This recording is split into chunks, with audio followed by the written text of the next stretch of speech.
Real swords are works of art, and I find it interesting what encourages me to say that they're works of art when those things that make me just in awe of how sophisticated they are is the science that goes into refining these objects to excel at what they're meant to do, and that is to be a functional weapon. There absolutely are swords that have artistic embellishments that just look incredible and genuinely, absolutely, are some of the most impressive works of art I see in the world. Shout out to Kyle Royer, amazing, amazing swords. But the level of sophistication that goes into the refinement of these objects on a scientific level blows me away. And you really notice the difference when you pick up a sword-like object, a object that's meant to look like a sword. It's made out of steel, but is just, that's it. That's the whole purpose, make it look cool. And by the way, I love the Lord of the Rings swords, and I know there are functional versions of Aragorn's Anduril sword. This one is not it. This is a wall hanger, and it's a beautiful wall hanger, and for what you want, great. But the weight in this is just terrible. And when you just feel the difference between a real sword and a wall hanger, my gosh, do you start to notice how refined real swords are. So what are some of those refinements? The first one is weight distribution, weight management, okay? You do want a sword to have a certain amount of weight and heft in it, but then you reach a point where it's diminishing returns. Swords don't need a lot of force behind them to do lethal damage. In fact, having speed and maneuverability on the weapon is equally important, so it's finding that balance. And some of the key ways in which they manage weight distribution is how refined or thin the crossguard is, for one. Just have a look at the difference in the thickness of the crossguards on these two swords. This wall hanger is not concerned in weight management, so it has this chunky, thick crossguard, where the real sword has this refined, elegant, thin crossguard, yet still thick enough to be able to block incoming sword strikes. It is common for medieval swords, not all of them, but most, to have a thing called a distal taper. It is that the sword blade actually gets thinner along this flat plane towards the tip.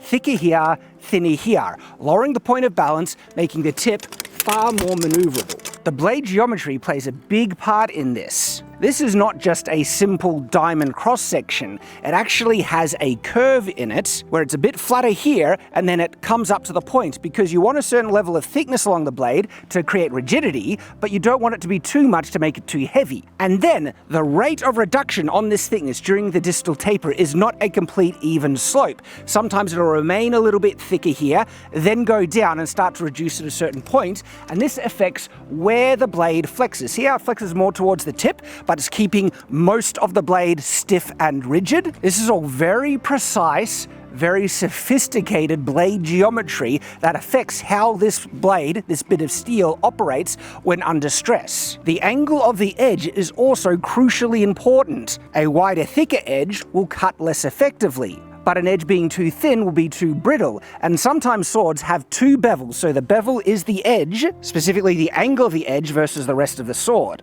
And a lot of swords will have a secondary bevel, very refined and precise at the very tip, where most of the edge is at one angle, and then it just comes in a slight bit more to retain that extra little bit of thickness on the edge, making it more durable and not sacrificing cutting performance. Fullers, these kind of grooves in the center of blades that you can see on single edge and double edge, are an also additional sophisticated bit of refinement that can remove an actual shocking amount of weight of the sword. I've modeled this in a 3D CAD program, which can then calculate the total volume and therefore weight of the sword, and the fuller that I put on my 3D model of the sword reduced the weight by a solid third.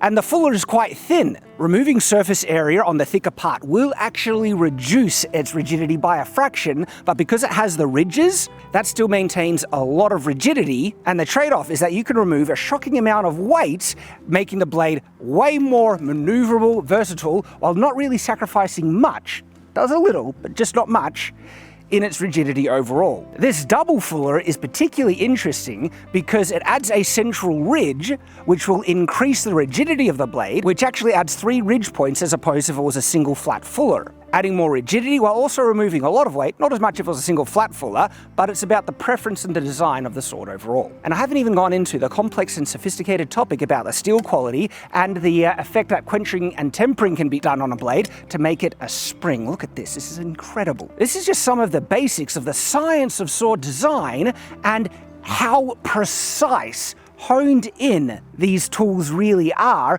to just help them excel at what they were made to do. These are incredible pieces of technology. So much so that they really are amazing works of art.